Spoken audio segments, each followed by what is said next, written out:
tell me what to do, say anything, yeah. Dive deeper, dive deeper, yeah. Dive deeper, dive with me, yeah. I know we could fly if we just try, if we just try. So come on, baby, dive deeper, dive deeper, yeah. Dive deeper, dive with me, yeah. I know we could fly if we just try, baby, try, try, try. You find it distracting, hold of our issues, rather die with you. We no longer talk when it gets hard. Come on, Brad!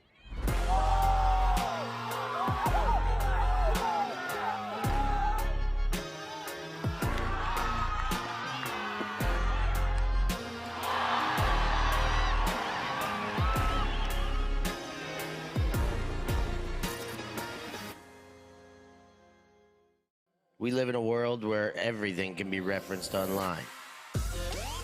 Imagine if the greatest moments in our sport were never filmed. Eurodisc continues to do what it takes to make free-to-watch live streams a reality. Let's leave nothing to the imagination. We'll consume the action live, and we'll support those that help to make it happen. If it wasn't streamed, it didn't happen. Eurodisc. What a grab! Oh my! Somehow they do it! Get there. Yes, he will. The lovely did.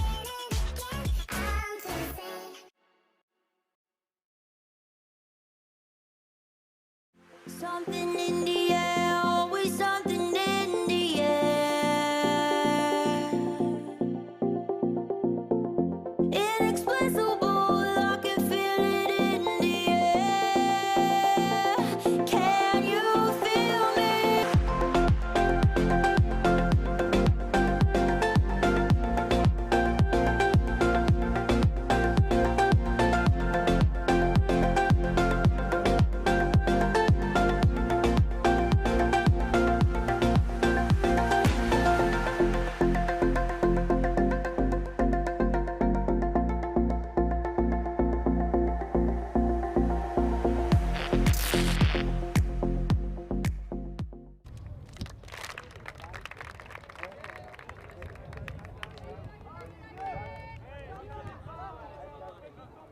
Good morning and welcome back to Padova. EYUC coming at ya from ULTI.TV. I'm Stefan Rapazzo here with Christina Obermeyer, and we are cooking along in this youth, well, everything's the youth division, the mixed division today. We've got host nation Italy versus the up-and-coming French. Christina, how are we this morning? We're great. We're excited to see this game. France and Italy both suffered a loss. France added a win to that, so they're already 2 games into the tournament, whereas this is Italy's 2nd game. So this might be a banger because both of them played Hungary yesterday, and Italy actually came really close, 15-13. We streamed the game of France against Hungary early yesterday, and that was also a close one, although the scoreline was a bit bigger between those two, 15-9. So I think it's going to be a really tough and tight game, and it's going to count a lot for the upcoming tournament draw, and we'll see who has a better start in the morning. Yeah, big game between these two. You hear the Swiss cowbell in the background there. They're not shy to have themselves heard. Obviously, the Swiss playing on the field right behind us, but both these teams, losing to a similar opponent. I guess the Italians hung a bit tighter, and as you said, that game we saw against the French, French really just pittered off towards the end after a nice start. So we will see if they can play their best game from beginning to end. This one should be just a little bit tighter match than the one against Hungary. I believe, we could well be in for that banger you're expecting. And the opening pull is up, and we are playing Frisball. I mean, ultimate. And here start the Italians.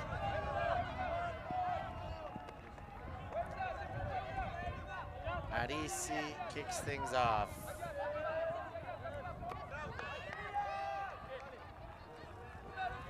First throw, another continuation there.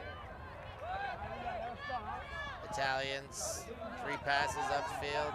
Now they go big, but I'm not sure that one's gonna work. A miscommunication there from Novelli, and he sent it deep without anybody home.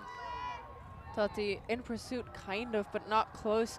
And the French defender peeling off, making sure that disc only touches the ground. And it was a beautiful shot, just nobody ready to receive it.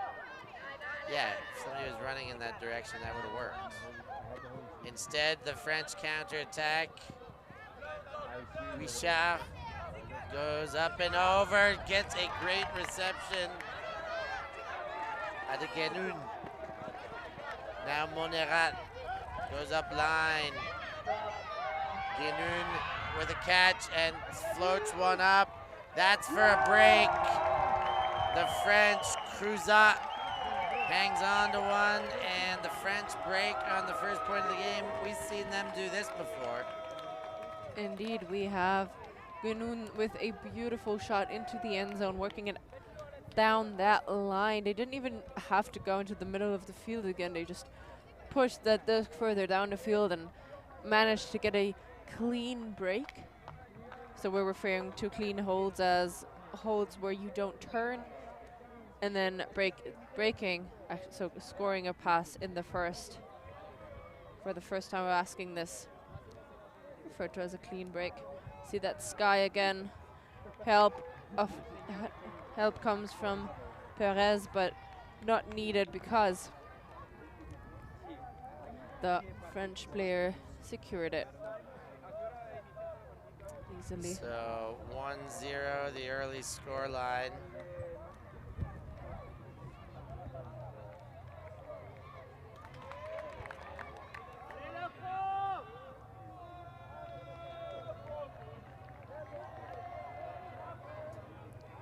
France up again on defense, and Italy with a fresh line out there.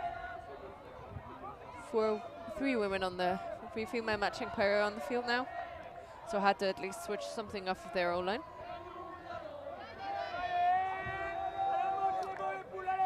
And so, as said, a slightly different O-line. Mariani gets a upliner to Gelli. Gelli goes around Mariani. Wind up, there's the big shot. Gelli on the bike. Defense comes, and he went up just a bit too early. He did feel the contact while hanging. He grabs for his left hamstring, and we'll see if Gelli has a conversation about the contact cause. He's picked up the disc, so it has been an accepted foul immediately. Gelli on the doorstep. Looking in every direction. Ooh, throws a speculator to Nanetti. Nanetti, and there's a little bit of congestion. A pick called on the field, a lot of players and not a lot of space.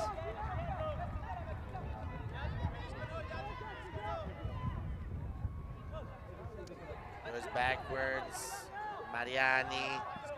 Oh, and that one can't be handled. It bounces away. You can see the flags flipping wildly in that wind.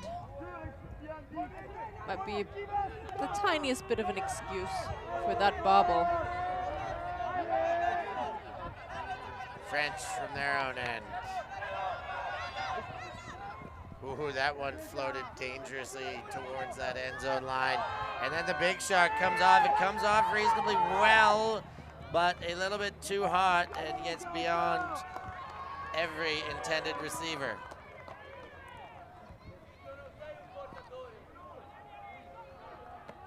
Italians back the other way. Naned.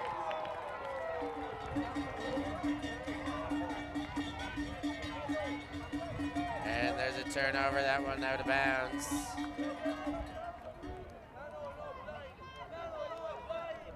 Ooh, high release flick, that one just on the doorstep. Mendy looks backwards. Godon tries to lead Mendy, and there's another turn. Early miscommunications on both sides. What started like a quick and clean game just turned into a multiple turnover point here.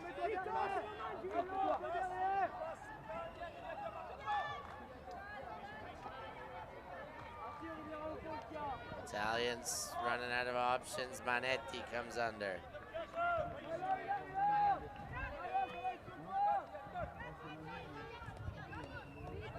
Manetti, high stall count. Gelli goes deep, and that one's intercepted, and the French go the other way again. Pinheiro wound up. That one's sent for goal. That one's in the breadbasket. Genun with the goal and a second break. We've seen this before from the French. Indeed, so referring to the first game we saw of them yesterday, they started with a big lead and then fell down and lost that game against Hungary. But they do look a bit more composed in this offensive possession there, and Genun adds a score to her assist on the stat sheet. So what I think from looking a little bit, watching that game for a little bit, is that Italy are not using their women enough. They are playing between the men, and I haven't actually seen a lot of passes go up to women who would have been very open. I think if they can trust their whole team and not just part of the team, they'll manage to get around these French defenders, but not if they're just looking for the same 1 to 2 people every time. But I'm sure they want to and will be able to change up something now after having a quick talk with their coach.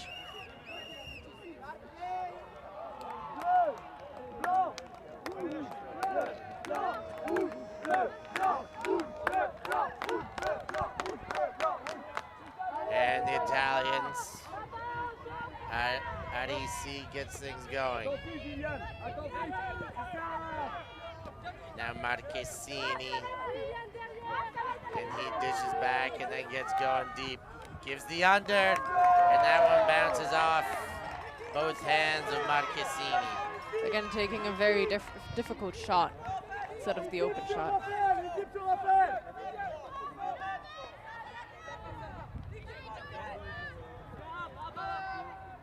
Big shot right away, not quite in. Charix with the disc on the goal line, goes wide. Mendy's there. Good looking throw, and the French have started very, very chaud. That means hot. Indeed, they are firing out of all cannons. They're just, just composed and doing the right things and putting people into the right spaces and giving them time to run under discs. You see some French fans on the stands supporting their youth. Charix just in front of the end zone and puts it out wide, and the Italian defender near it but not close enough. And Mundi gets the score.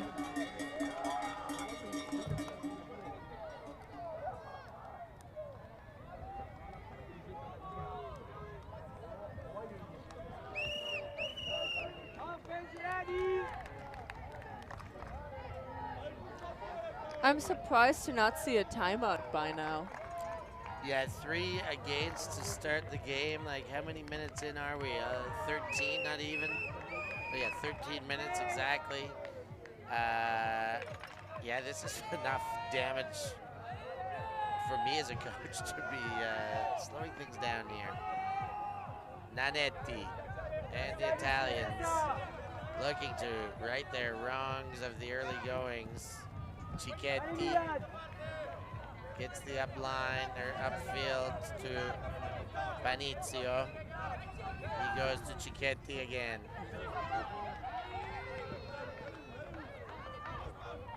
Now, big around throw, that one counts. Nanetti throws behind, and the throw causes another turnover there.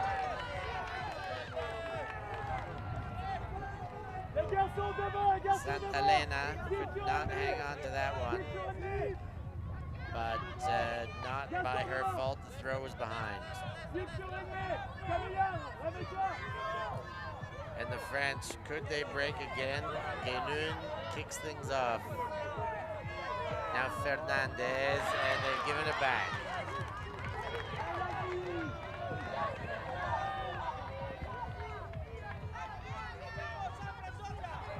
Gelli. That one thrown just to the doorstep, wide and around. Panizio wanted a little bit too much. He shows his self-frustration there with by not putting the throw where he mechanically wanted it to be. Yeah, that came off at a weird angle, maybe just tilting the disc too much, arcing around at an angle that was too steep and just hitting the ground. No chance the receiver could get there in time. French jog it up to the line. First throw. That one counts, and then the bomb comes. Guénoun sends it deep. Italians bidding French on the hip. Panizio. That one gets away, and they trade it back one more time. Chentron gets it forward, but Chaubeau can't get the throw off, and the Italians have another try. Gelli, Panizio. That one moved forward into the hands of Simonazzi, and the next throw gets away again. Well, we've had a few turnovers on this point. Quite a few, yeah. Both teams with a bit of urgency, so 6 apiece. 6 total turns. 3 apiece.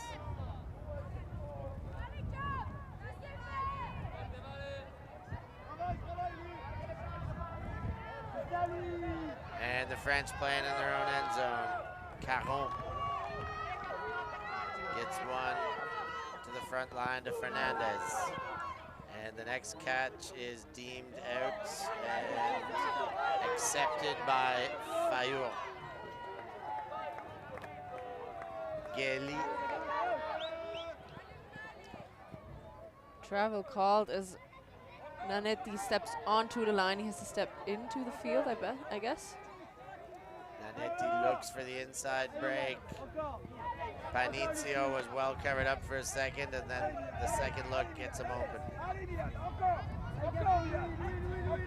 Panizio goes to Gelli.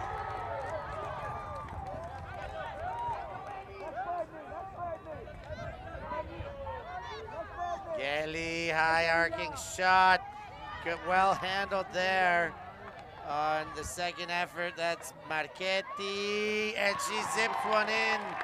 Finally, the Italians get one on the scoreboard. It's 1-3, and they show their heartbeat after a marathon of turnovers. That was a very much needed point for the Italians. Hard fought, and that they seemed like both of them didn't really want to score, did they? It was that sense of urgency that I talked about before. Like everyone wanted to get that disc out of their hands as quickly as possible, and just didn't really manage to do that cleanly. See the replay of it here, bobbled and caught even 3 times trying. Makes it and then zips it into the end zone for the score. We'll see how the French O-line will respond, taking the field for the first time.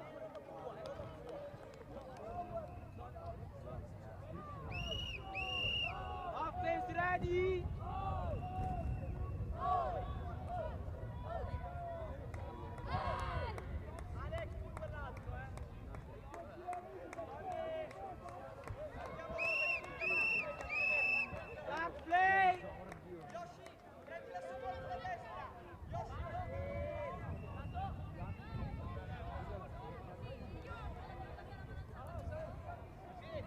So Italians find the scoreboard,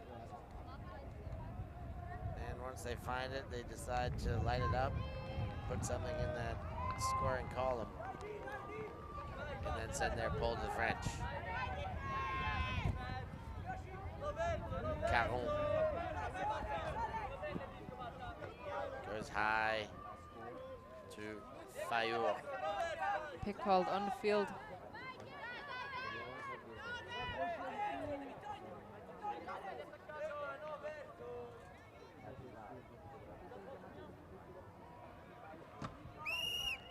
A discussion about where this stall count will come back in.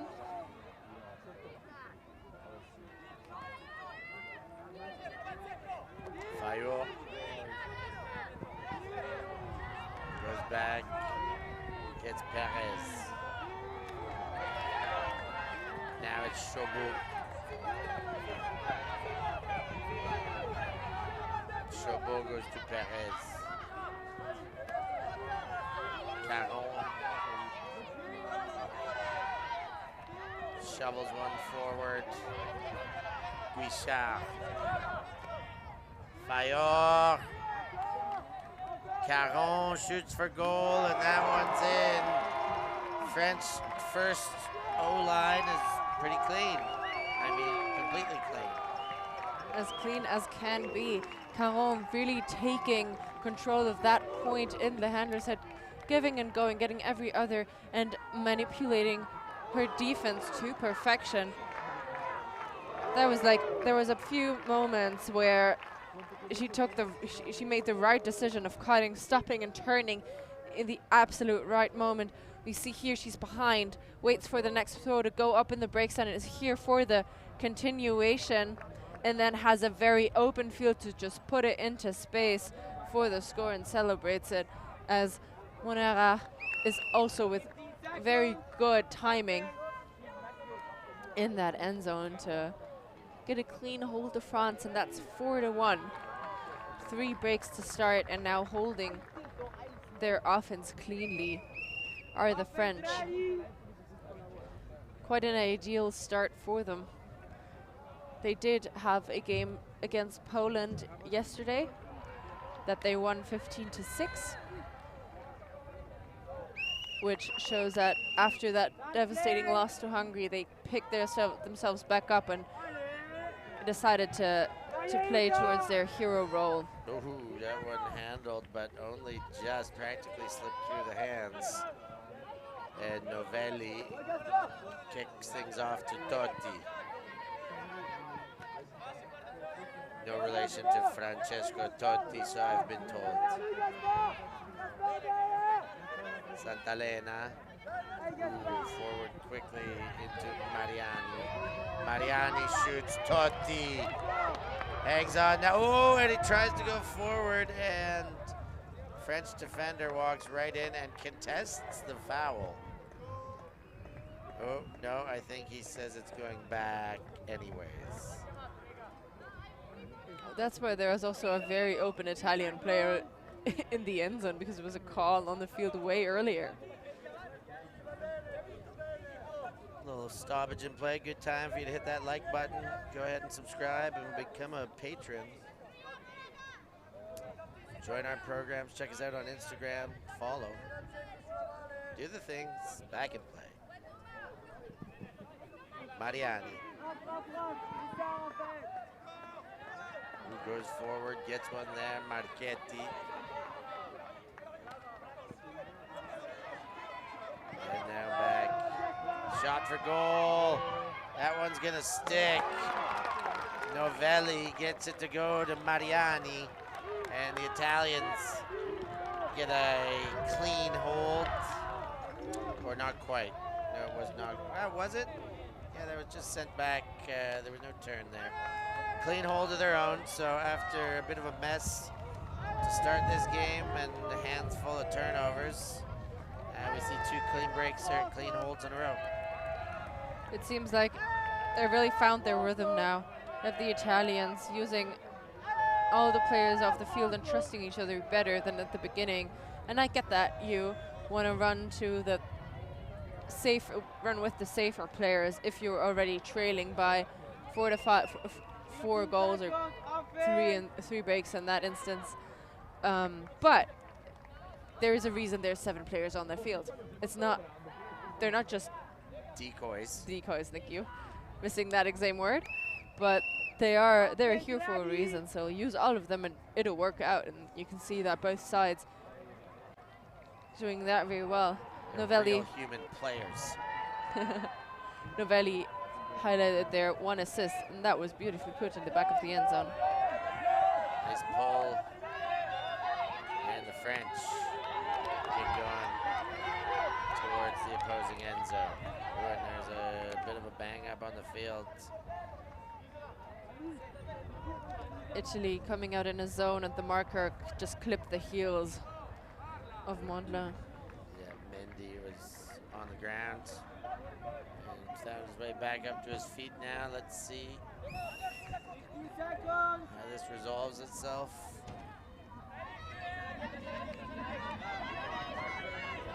Back into play. French go around the handles in the back. Mendy winds up and looks for an answer.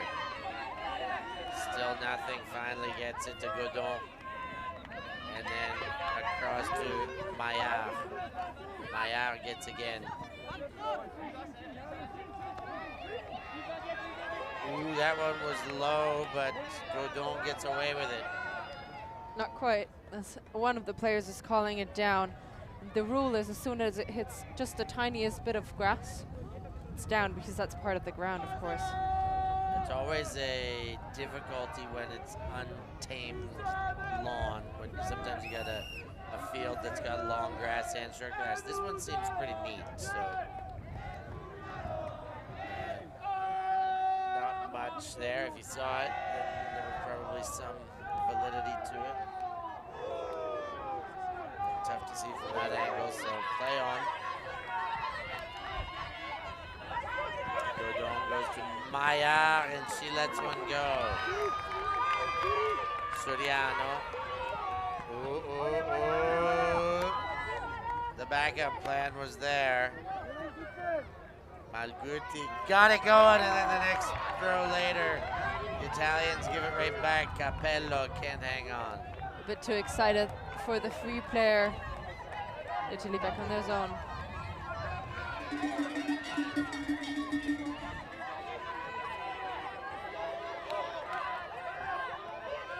French playing on their line. Mendy.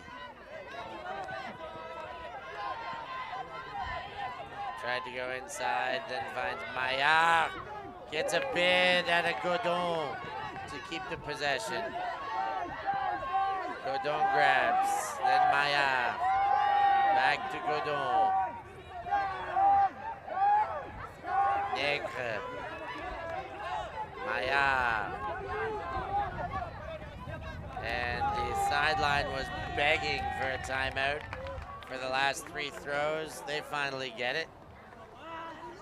They're gonna go have a little chat about things. We'll have a look at these replays quickly.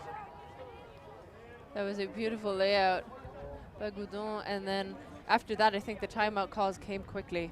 We'll take a timeout too and be back after these fine words. Get there. Yes, he will. The lovely did.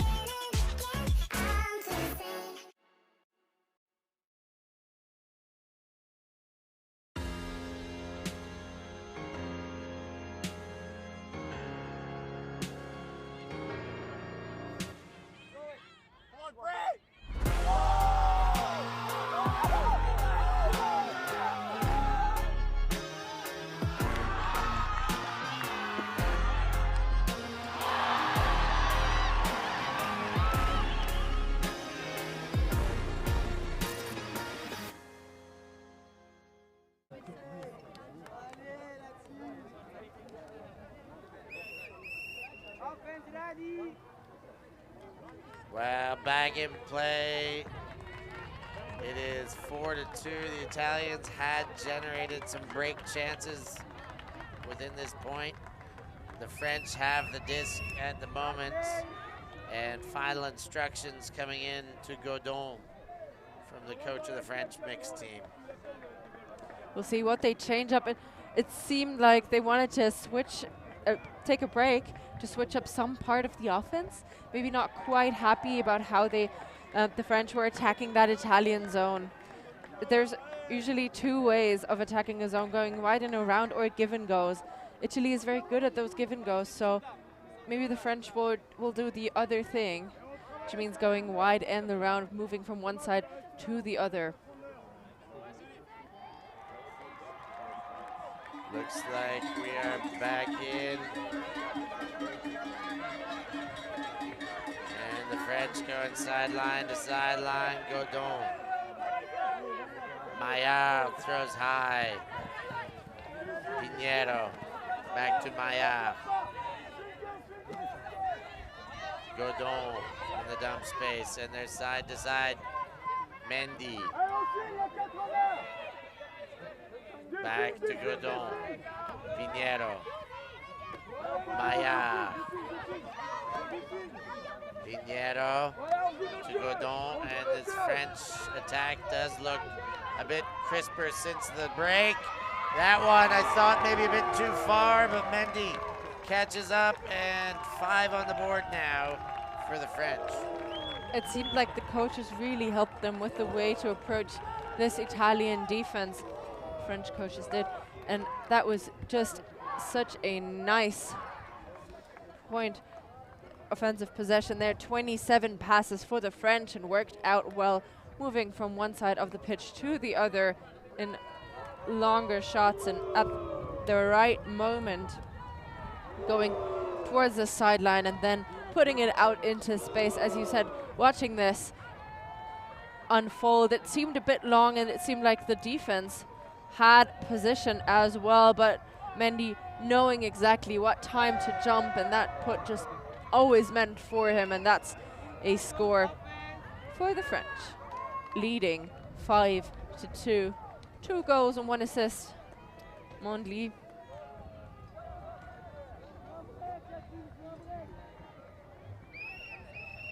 Offense ready. So French set to pull. 5-2 leads. Italians need to hold now. Let that one go to bounds wisely, so. Masada, sorry, that's Arisi who let it go. And Novelli who picks it up and brings it to the brick mark where Chantron waits for him. Disc is in. Novelli goes for the jackpot in one throw, and that not their most efficient offensive possession. French coming the other way. Caligaro goes all the way back to Chantron. Now Perez. Inside throw. Fernandez. He went back, then Perez. Well handled there by Vespini. Vespini goes past one, and then lucky to have Fernandez there, who may well have been the intended receiver. Fernandez goes deep, and that goes over both bodies, a small collision as they hit the ground. And a little bit of disarray as she gets back to her feet.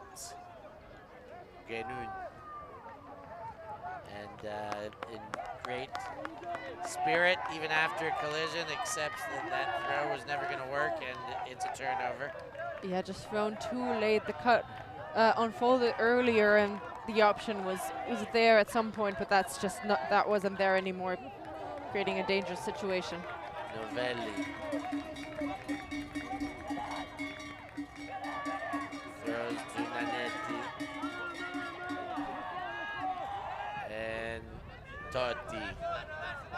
Again, not Francesco. Up line comes Nanetti, stretches the arm to ensure possession. Ooh, and that one too low for Cicchetti, and the French have a short field to look at. They get it back again. Second chance in this point to break and go up by 4. Perez goes around, gets it to Monera. She goes inside, Fernandez makes a great catch, and then the continuation to Genun, and a pick call. Stopping play momentarily. And everyone moving back, the Italians already kind of accepting that that goal was scored, but everyone has to find their place again.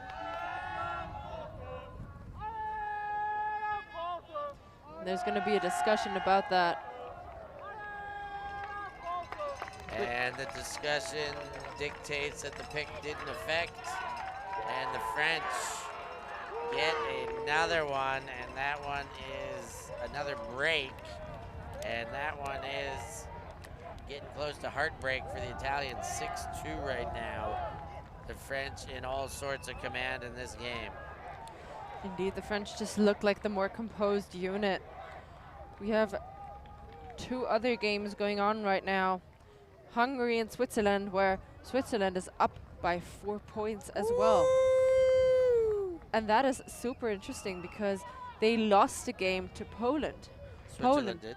Switzerland, yeah. Poland lost to France 15-6, and France lost to Hungary 14-9. This division's getting twisted inside out. It's also interesting because that is a rematch of last year's final.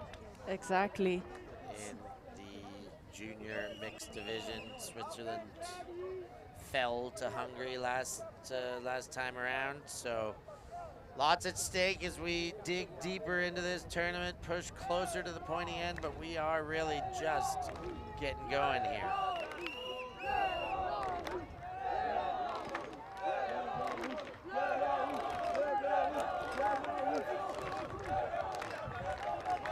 Love to see these young nations play with the same kind of cheers and uniforms as their senior versions. Seeing the sporting culture pass from one generation to the next.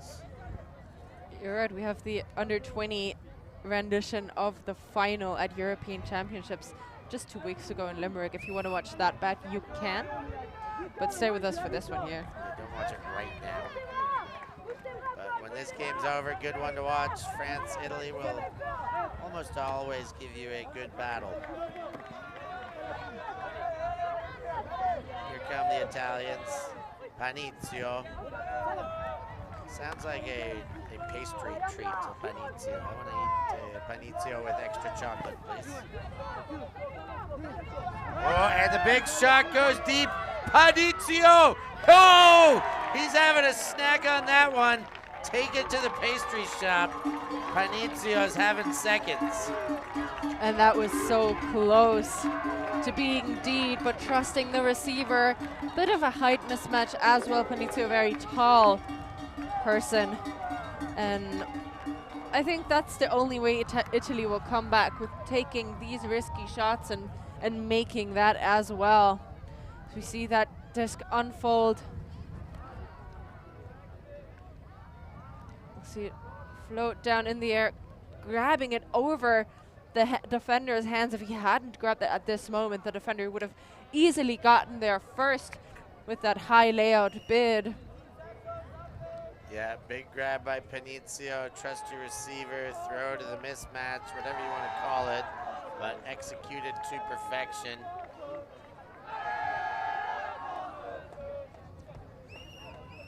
There's still double the points for the French.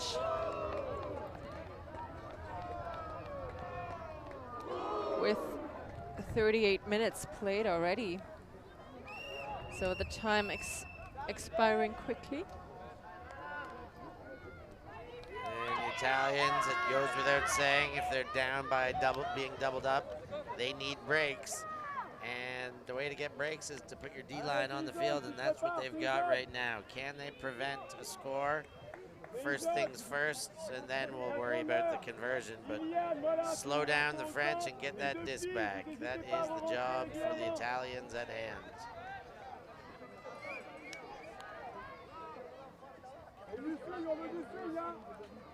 Godon is greeted at the break mark by Marchesini, and the French go sideline to sideline. Filemi to Caligaro. Now back to Godon, a couple yards into the middle.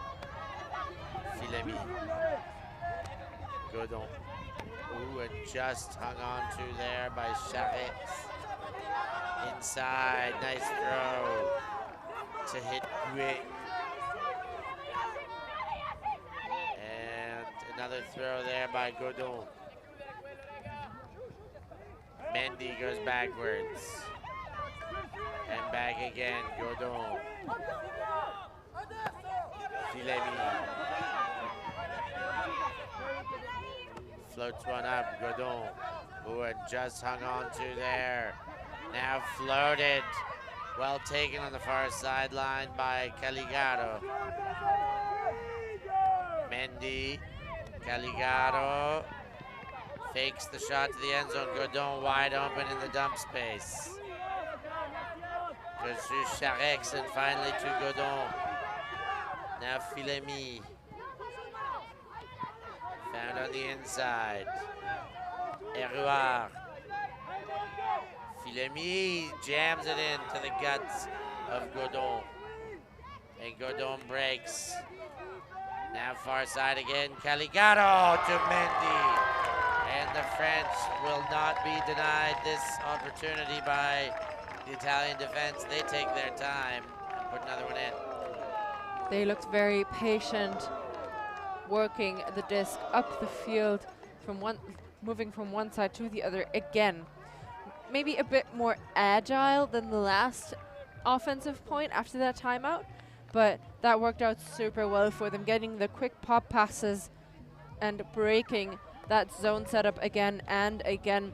We see that disc caught just in front of the end zone, and Mondli already setting up that cut from the middle, and I saw him running there with his arms open, ready to catch all the way, and that quick pop pass comes into the end zone. Very well done. Composed offense by the French. And they're within one of taking half. They get a break here. And they've had some opportunities, but it's going to take a lot out of them to get another break, as Italy have now kind of gone up to game speed.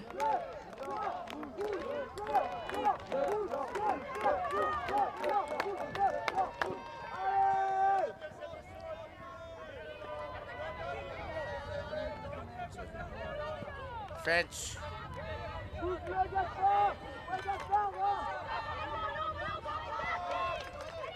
and a big throw there by the Italians, rather. Cicchetti. Oh, bid. Nice looking bid. Novelli hangs on. Oh, and taken away. Rabot breaks through into the lane there and no chance for a reception. After that layout bid, doesn't need a layout out of Rabot. Now Caligaro, and dropped right away by Maillard. Interesting to see the French have basically got their O-line out there playing defense on this point. Maybe they want to get that break for half. But because they're French, maybe O-line and D-line means nothing. Ooh, there comes the chase. Manetti. No. Marchetti. Sends deep. And the chase picked up a little bit of pace, just enough did Panizio, and not quite in yet. He's gonna have to throw if it's gonna be a goal, and he's gonna get a stat, and he does. And that one goes into Totti for the goal. There's a discussion in the middle of the field, I'm guessing. Nothing that'll change the outcome of that point, but talking about the travel, I think. Maybe feet were left in the air a bit early on the release of that deep shot, but Italy get a score regardless.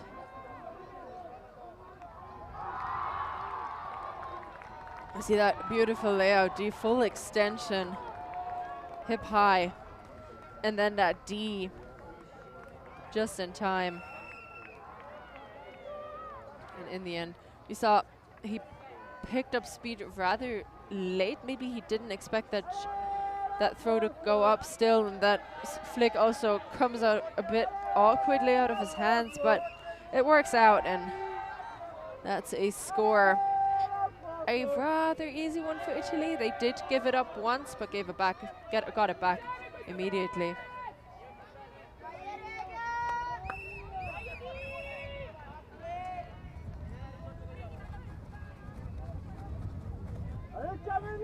Alice Ravasio set to pole for the Italians.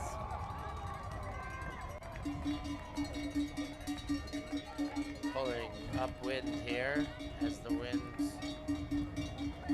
pushes left to right. Great pull by Ravasio, all things considered.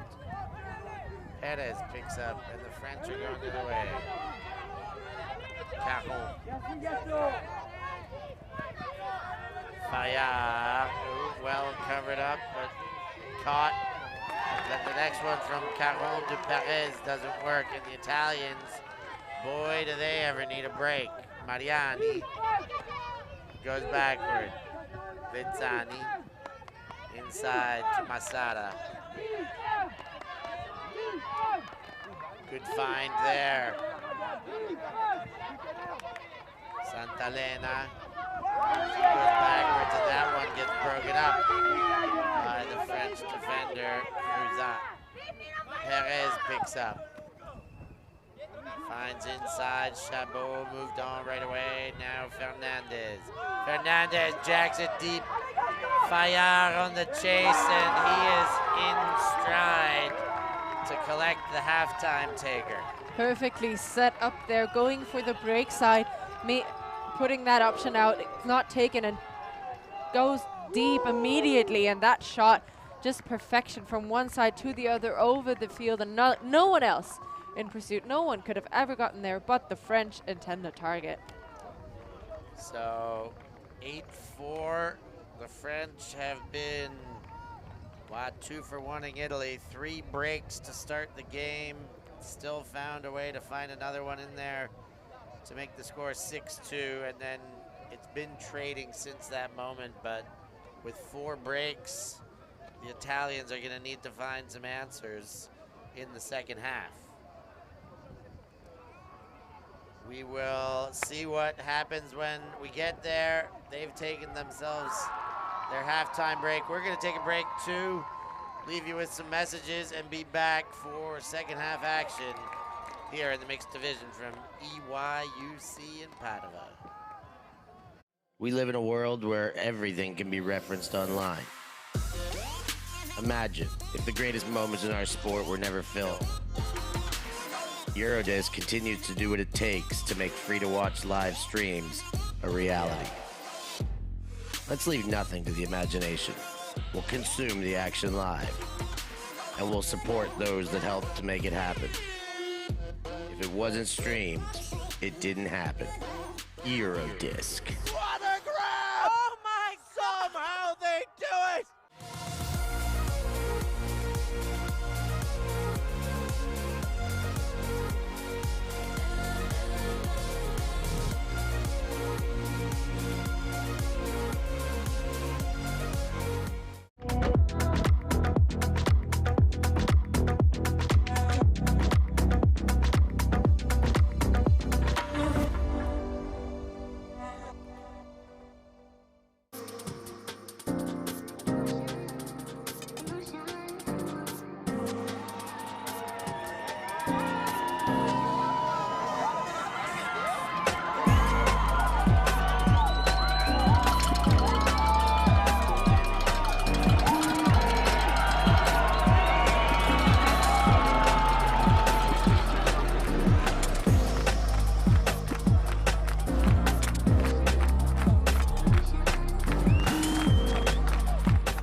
Something in the air, always something in the air. Inexplicable, I can feel it in the air. Can you feel me?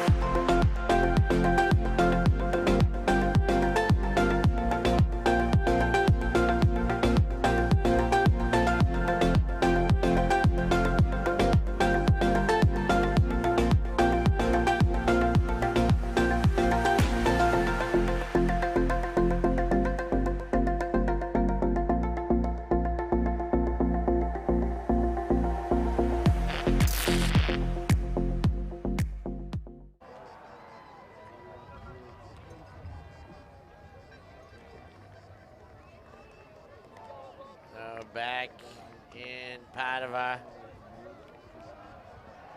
you get some scores from around the field. Is that right? We got one right behind us, but we'll talk about that after we look at these match stats in our game.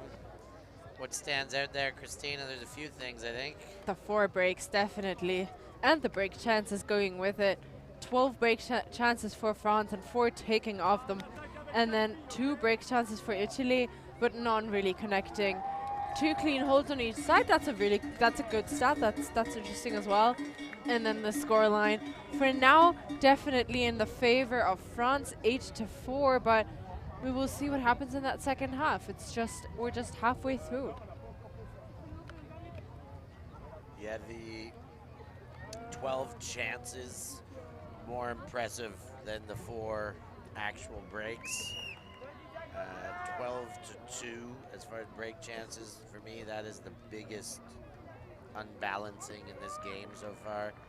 Italian defense really struggling to slow down the French.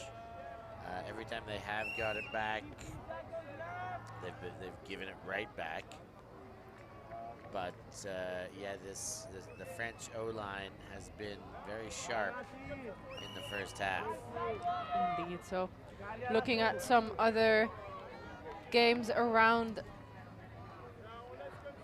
we have Switzerland 10-3 over Hungary.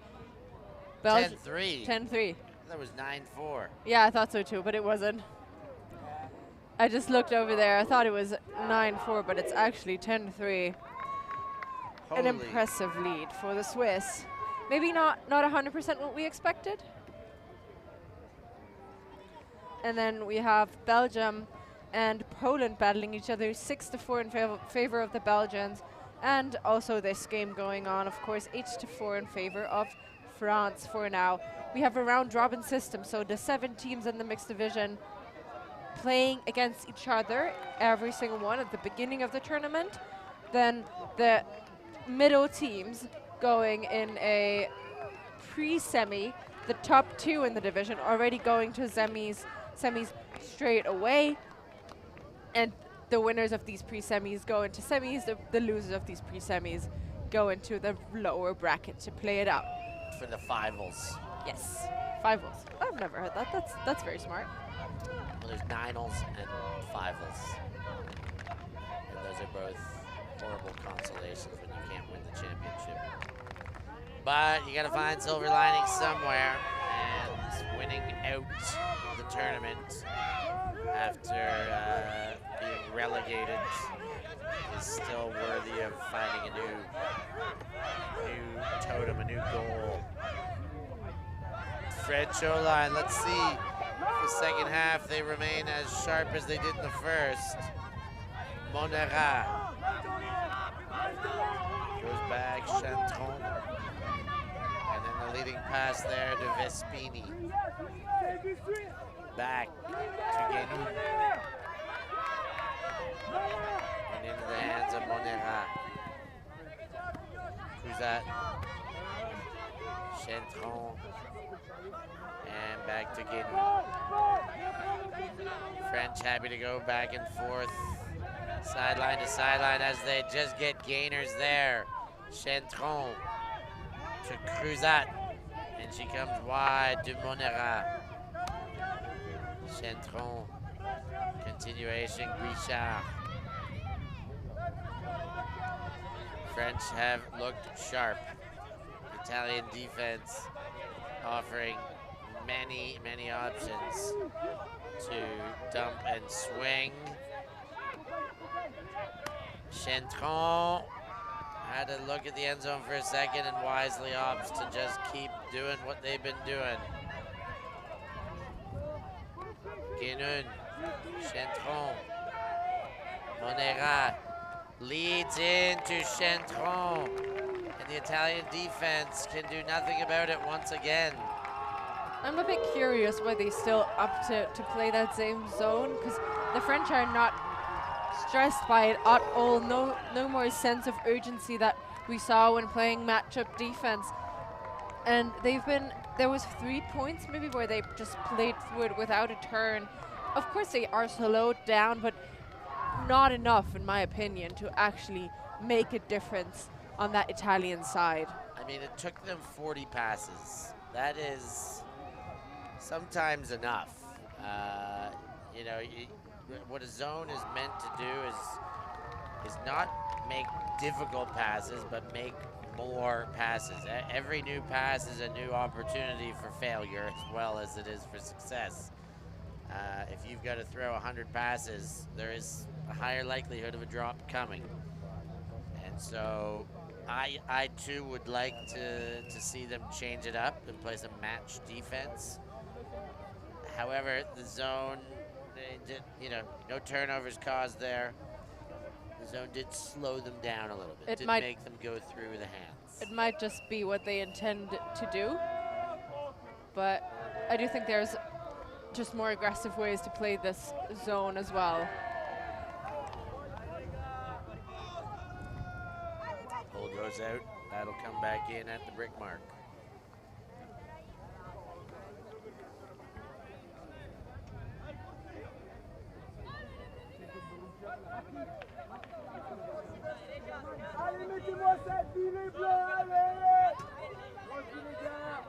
The Italian player telling everyone to move back and give way. A deep horizontal set. Totti comes under.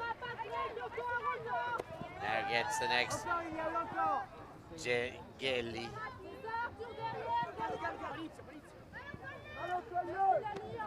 Anizio, he goes to Totti and fired that one with just enough pace. And the Italians back on the board, working 9 to 5. What a way to make a living. Cramming it out the cram hole, as you would say. It's working up the side and not taking the first option, but the second option. Very open there. So the Italians do it in 3 simple passes there. It's as easy as it gets for them. they do look quite composed in that second half. Well, there was only 1 point and they did that well. But yeah, maybe that halftime did change something up for them.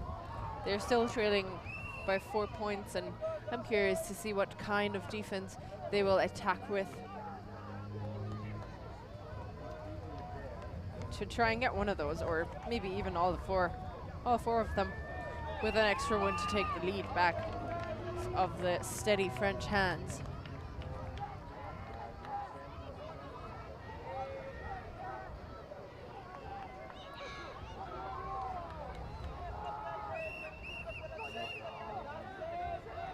Malaguti set to pull.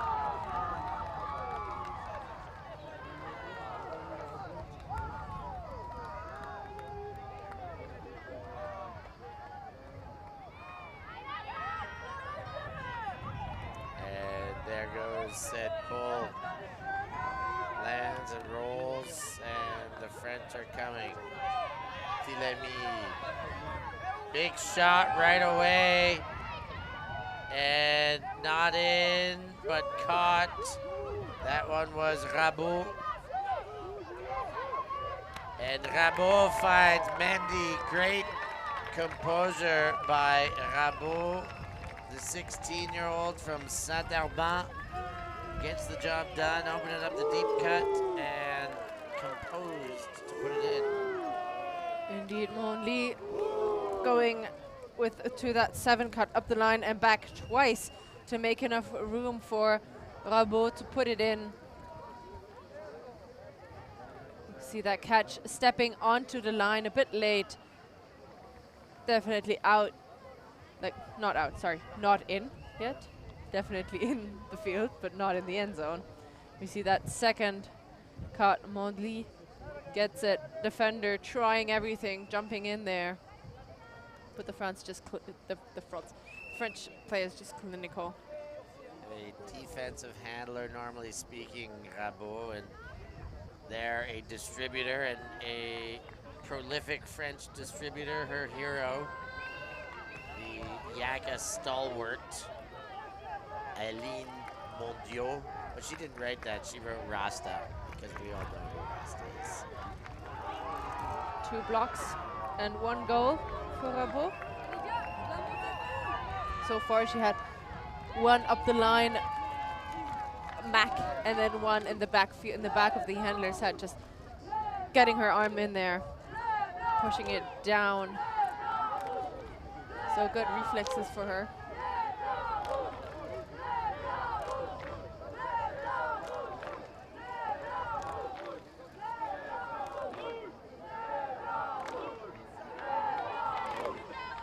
Doubling up the score are the French again, 10-5.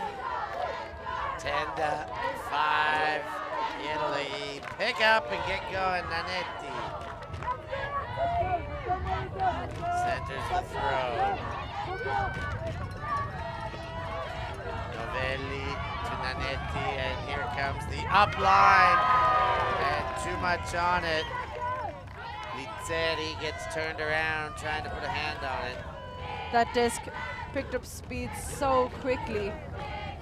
Picking that and putting it up, putting it outside, inside out edge on it. Also really not the ideal shot. Came out of the hands in not quite the right way. And the French get a break opportunity. Chentron picks up the Euro disc. Looks to center, then gets the upline cut, but there was a good tussle by the Italian defender, but picked up still by Fernandez. Chentron, and that one unable to be handled. Vespini puts it down, and the Italians will go again. Cicchetti goes back to Novelli. Back to Cicchetti. Cicchetti asking for options because there are none. And gets one in the corner. That's Nanetti. Nanetti with a nice inside throw to Totti. Cicchetti. Simonazzi goes back, and Novelli again. Novelli goes big, Totti the intended receiver. There's company, and Fayard makes a big bid to break up the play along with some help defense. What an impressive play by Fayard, jumping, body on the line, and in the right moment macking that disc out the back of the end zone. Only got a very tiny little bit of it, but that was all he needed to break that play up. Great displays of athleticism here from the French team.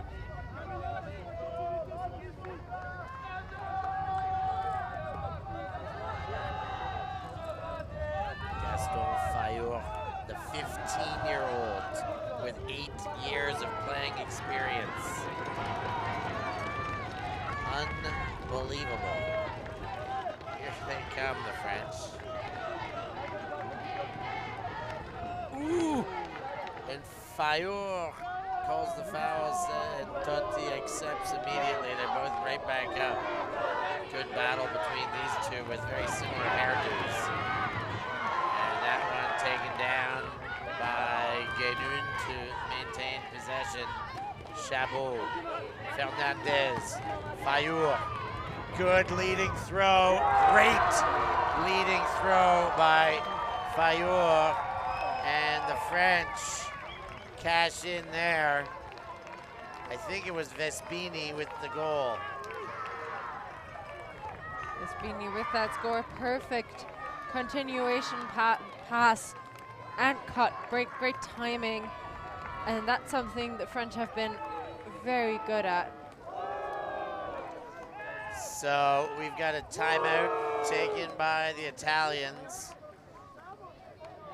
We'll have a quick look here at some of the highlights because there were plenty. Fayard makes the play there. Here's the hanger taken by Guénoun. But we're going to see that scoring throw again here by Fayard. That is a perfect shot to score. That covered about 20 meters, and it covered it very, very well. And one final look.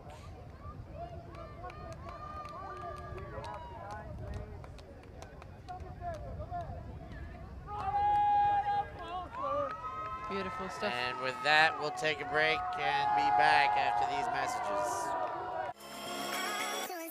Get there. Yes, he will. The lovely day.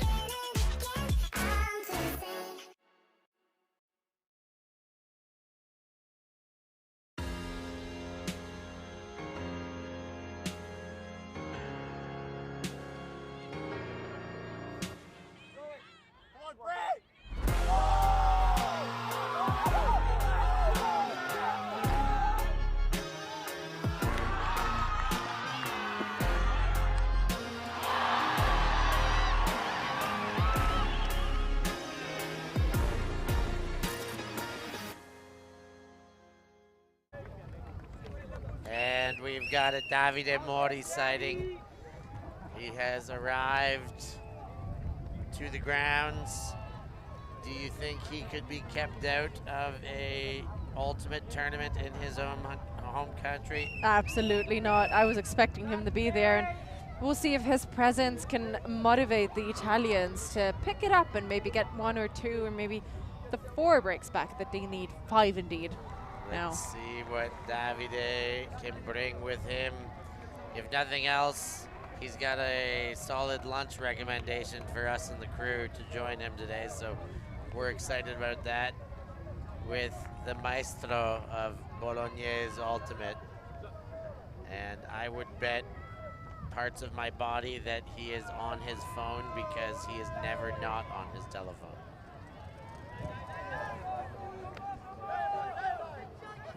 Ooh, and the Italians, a little bit of contact in between. Marchesini, dump back, Arisi. Marchesini goes to Totti. Totti gets Simonazzi. Simonazzi faking every which way. Arisi now with the slow guided forehand fake. High stall count back to Marchesini. Hammer comes. Totti there. That's gonna work. The Italians put a score on in honor of Mori's arrival. These kinds of shots are the ones they have to take to make it work. The expansiveness and that kind of unconventional stuff will lead to goals for the Italians, and that was a great hammer. We'll have a replay of it. But that was already a high stall situation, and that hammer just on the money. So much space on that break side.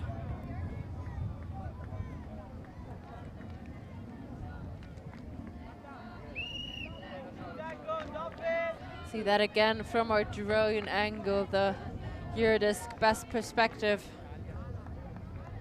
Really getting the lay of the field here with that drone. Those aerial views are tough to be contended with.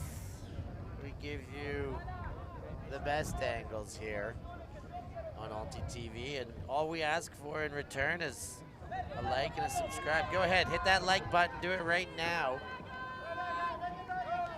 as the French get going. Filemi.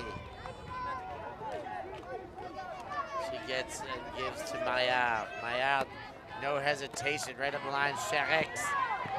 And he holds for a second as Pinheiro runs by. Now the handlers do their thing at the back and go sideline to sideline. Italians continue to employ their zone. Marchesini bids on the mark. And Negre collects. Now Filemi, quick to Maillard. Maillard shoots through the middle. Great shot. Pinheiro for goal, but there are hands waving. And the Charex goal will not count immediately. Gelli was standing there waving his hands for quite some time, just like, hey, stop. I got something to say. Or actually, it's not Gelli, it's Banizio, who's the deep in the zone. And he has been waiting for people to stop all around him for a little bit. We'll see what the conversation is. There are not a lot of hand signals, maybe a travel call of some sort when they were back around the middle of the field. A foul call? Foul called, that's the only hand signal. Accepted as the second hand signal we've now seen from these junior mixed sides doing battle on field 3 and under the ULTI.TV lenses.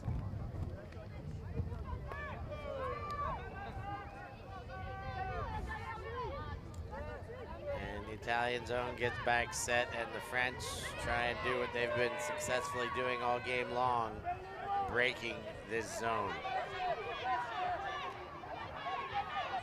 Negre in the middle. Pinheiro. Negre. And that Marchesini mark unable to contain the dumps. Pinheiro finds at the back of the end zone. Vespini. And the French cash in again.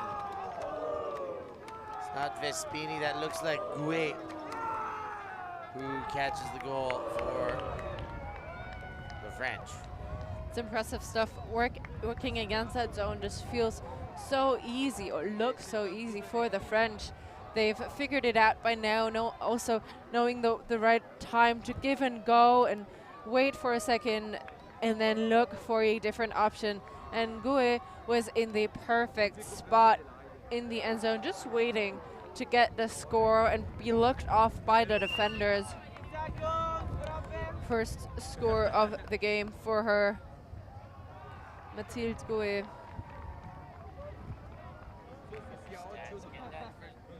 There's a look at her stats, getting that first goal on the board.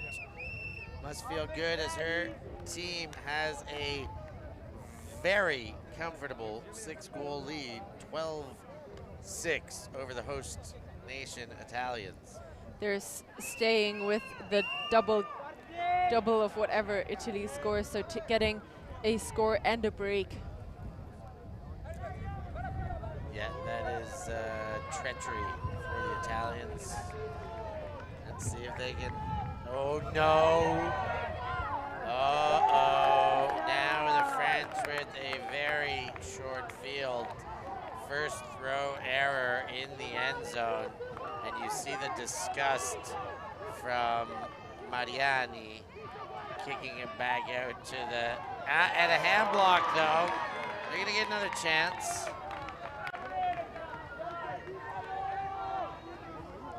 Getting it back on the first throw again.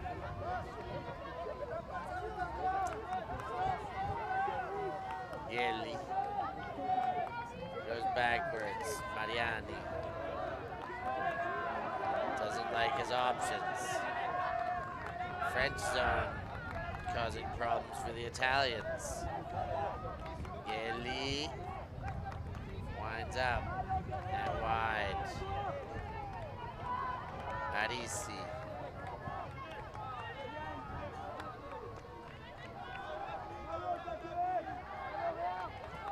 Mariani can't get through. And the French get their second short field option on this point. Less than 10, maybe 5, 6 meters out. They take a timeout. They're going to talk about this one.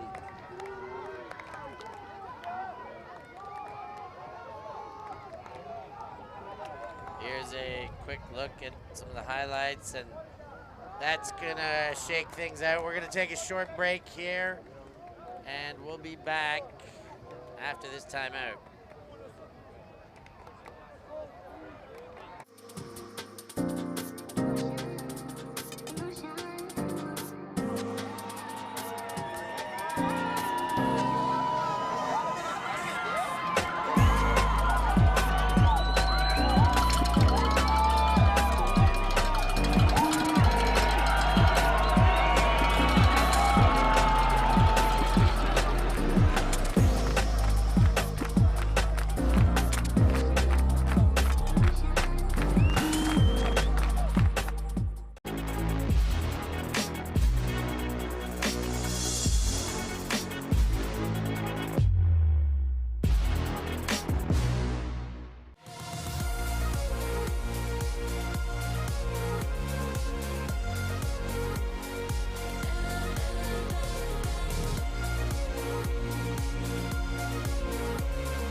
French side there, still amidst their huddle, wanting to make good with this second opportunity. The first time they rushed it and gave it straight back on a hand block.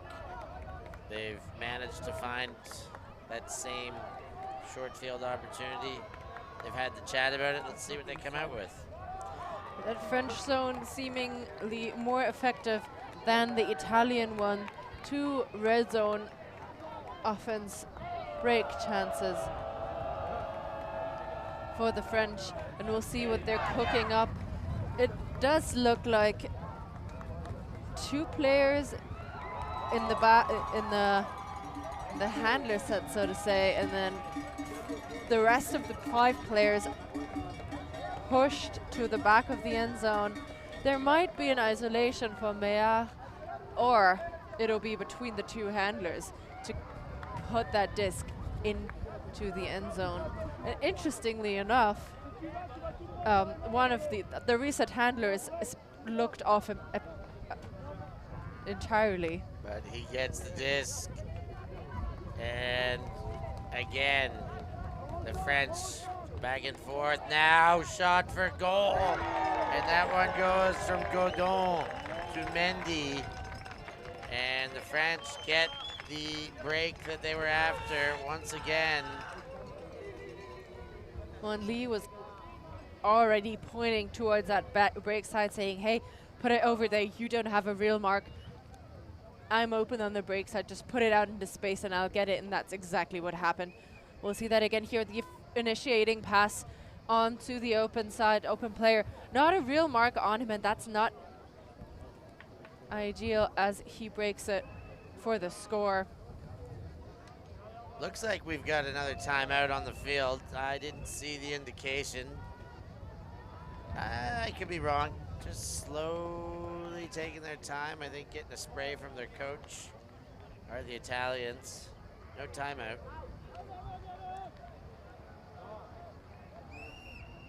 It must feel not that great if you've never actually went more than 10 meters out your own end zone and getting scored on and having to move back the other way entirely. Yeah, the French, a very different looking team here today than they were falling short against the Hungarians.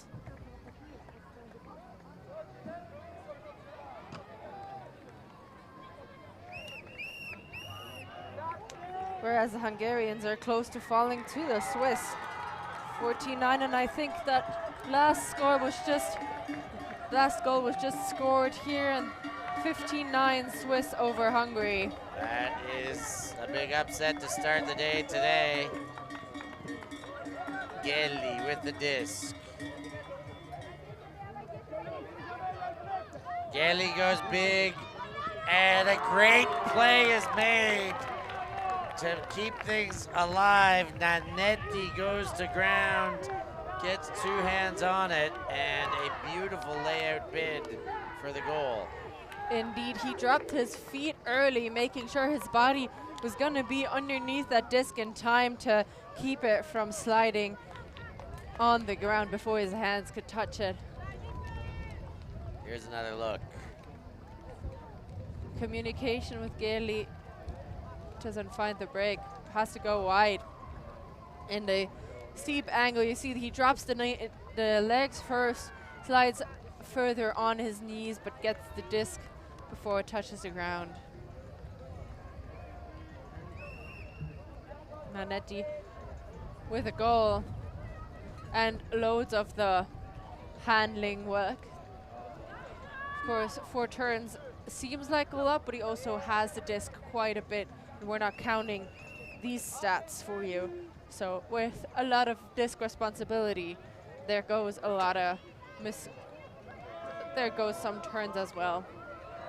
I'll have to put into perspective, of course.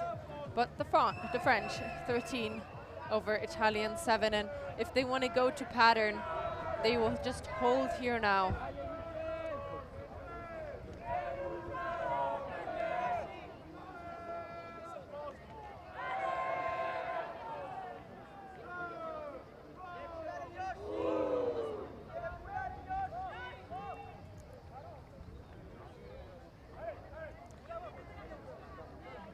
Game stats for Gelli, who had 2 assists and a goal already. And here comes the Italian pull.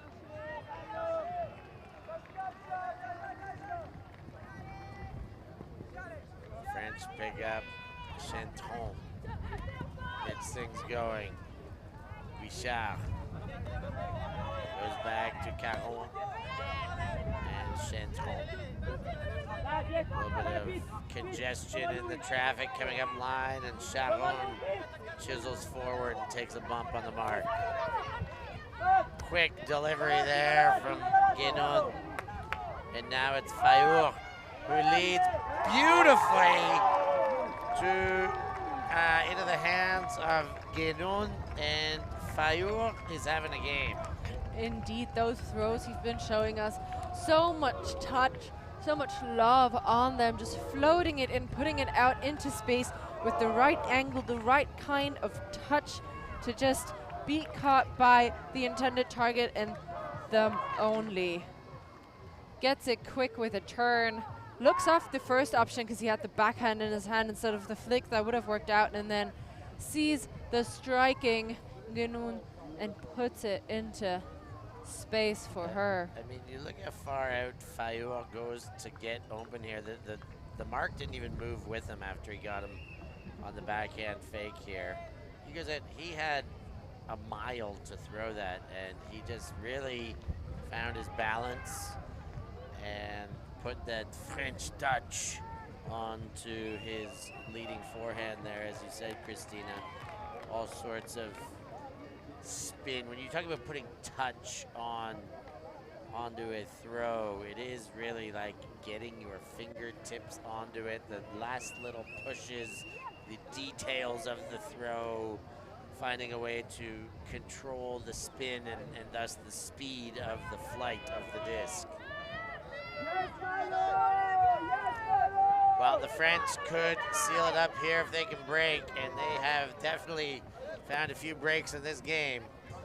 Italians will do what they can to extend, and for the time being, that means jacking it, but the defense comes from behind. Godon gets in front. I don't know how Godon made that. He was behind the Italian player and then turned around him to be in front of him and get that disc first. Excellent stuff there. Now it is game point available for the French.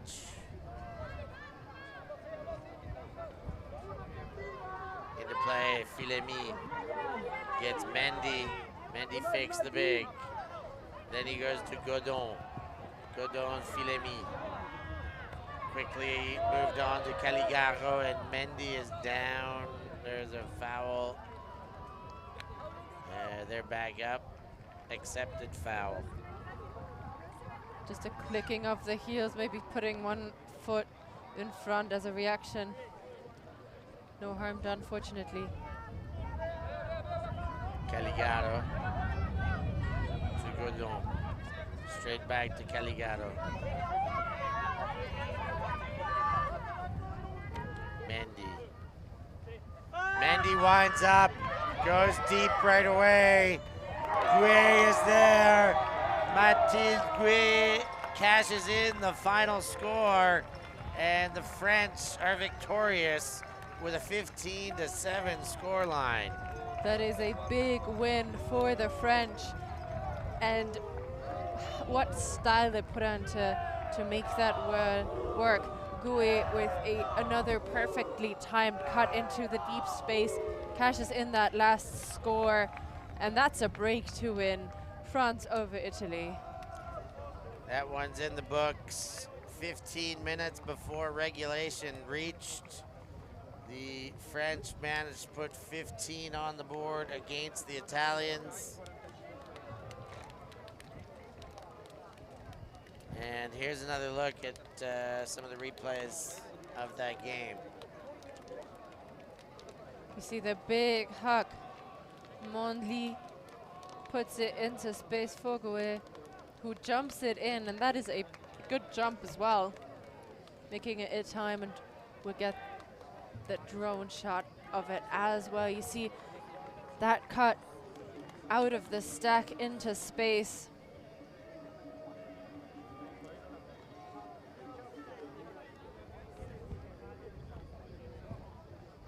So both teams will huddle up in separate circles first. What's And that then- all about? Why would they huddle in separate circles before they huddle in the main circle? So I think they will just recap the game and maybe discuss some of the spirit issues, if there were any, or the general feel of it, and then to be on one page when coming together to talk about the game in the spirit circle after it. Here's a look at the final match stats. The break chances. There's None more gained for the Italians in a whole second half. And that's really interesting, because Italy were down at half but had their chances and didn't use them well, but in the second half France just shut that door tight and didn't give a single one back. And they got 5 additional break chances and converted 3 additional ones to make it 7 breaks, which is a very good number, actually. Yeah, 7 breaks is impressive as can be. I mean, the amount of turnovers is not that big of a difference, really, for a 7-8 score difference. To only have 4 turn difference, it is a successful game for the French. And we've got the coach of the French team coming in to have a word with us. How are you, Coach? Fine. Congratulations. Thanks a lot. You guys started the game really nicely. You had 3 breaks to start the game. Talk about how the team was prepared to be able to come out so successful. We lost the 2 finals in Wrocław last year. Yes. So we want absolutely to win against Italia. Yeah. Players are very, very intensive in defense at the beginning of the game. I think the first before the half time, we make the difference. Yes. And it's difficult for Italia after this. Yeah, so of course you guys had 4 breaks in the first half. Yes. You still got another 3 breaks in the second half. The Italian zone, they kept using a lot of the zone. You guys took a timeout and in the first half still to talk about it and found a lot of success. Your handlers were very patient. Yesterday, tell us about this. under Hungary, we have difficult. So yesterday night, we work a lot to be best. To improve and be better. You were at your best today. Finally, one player, his name, where is this young man, had an exceptional game. Let me just find this man, Gaston Fayour. He had 2 blocks, 2 goals, and an assist. Just a 15-year-old boy. Is that? Tell us a little bit about him, where he comes from. In this team, we have lots of under 17. The best under 17 of France. Okay. Don't go to Gand in July. France Federation decide to play with best under 17 to work for the next year. Okay. And Gaston Fayour is one of these under 17. Very good player. Yes, he had an exceptional game, and we look forward to seeing more of him. You guys now, you've made up. You've had 2 wins since your loss against Hungary. Yes. So you feel like the team is where you want to be, or are there still more improvements to make? We will try to be in the 2 first team to go immediately in semi-final. Okay. We hope. This afternoon we have a hard game against Switzerland. Okay. We will try to be better. Okay. Switzerland just beat Hungary. Okay. Switzerland was the winner, 15-8 against Hungary, or 15-9. They were victorious against Hungary. Okay. Interesting news. Yes. So it will be a very, very hard game Yes, this afternoon. it should be a fun one. I wish we were streaming it. We aren't, but we wish you good luck. Thank you very much. Thank you very much, ULTI.TV. For your very time. good work. Thank you so much. Have a Sylvie, great day. thank you. Yes, thank you so much. That's the coach of the French side there. He's going to get back to his team. We're going to wrap things up here and get ourselves ready for the next one, because you know we've got non-stop action. Isn't that right, Christina? Indeed. Next up, we have a women's division match up. The French taking on Sweden, I believe. That is indeed correct. That is going to be at 11:30. Then we'll take a break, our heat break, in the middle of the day and go on with more women's action. GB taking on Austria, and for the last game of the day, at 6 p.m., Germany versus Sweden in the open division. Wonderful. Can't wait for all that action. Thank you all at home for being with us. I've been joined with Christine Obermeyer, and of course, I'm Stefan Rapazzo. Thanks for being with us. We will catch you at the next one.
Thank you. Thanks. Yeah, ultimate.